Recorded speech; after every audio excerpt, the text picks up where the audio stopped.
Hello viewers, আসসালামু আলাইকুম। আমি মোহাম্মদ সাইফুল ইসলাম, ইউইটি প্রিপারেশন থেকে।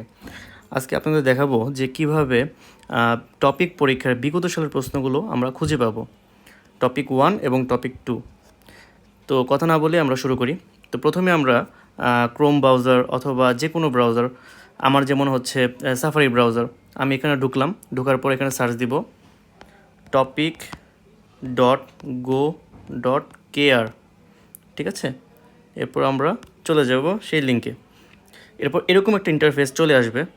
এখন আমাদের কাজ হলো, আমরা যদি টপিক 1-এর জন্য বিগত সালের প্রশ্নগুলো খুঁজি তাহলে 1-এ টিপ দিব, আর যদি টপিক 2-এর জন্য বিগত সালের প্রশ্নগুলো খুঁজি তাহলে টপিক 2-তে আমরা ক্লিক করব।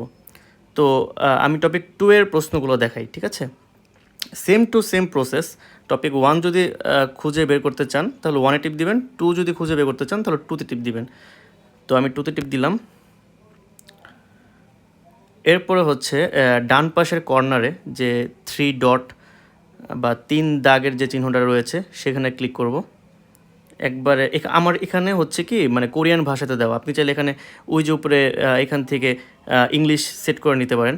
তো আমি কোরিয়ানটা দিয়েই দেখাই, ঠিক আছে। তো এরকম ইন্টারফেস চলে আসলে এরপর একবার নিচের যে অপশনটা, ঠিক আছে, হাকসুফাগি, এখানে আমরা ক্লিক করব।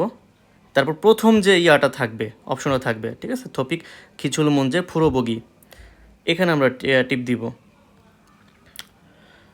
এখানে ক্লিক করলেই এই যে এরকম বিগত সালের প্রশ্নগুলো এখানে চলে আসবে, ঠিক আছে। 2024 সালের প্রশ্ন, তারপর মানে 96তম আর কি টপিক টেস্ট, তারপরে 2023 সালের প্রশ্ন, 22 সালের, এরকম করে একবারে 14 সালের পর্যন্ত এখানে আছে, ঠিক আছে।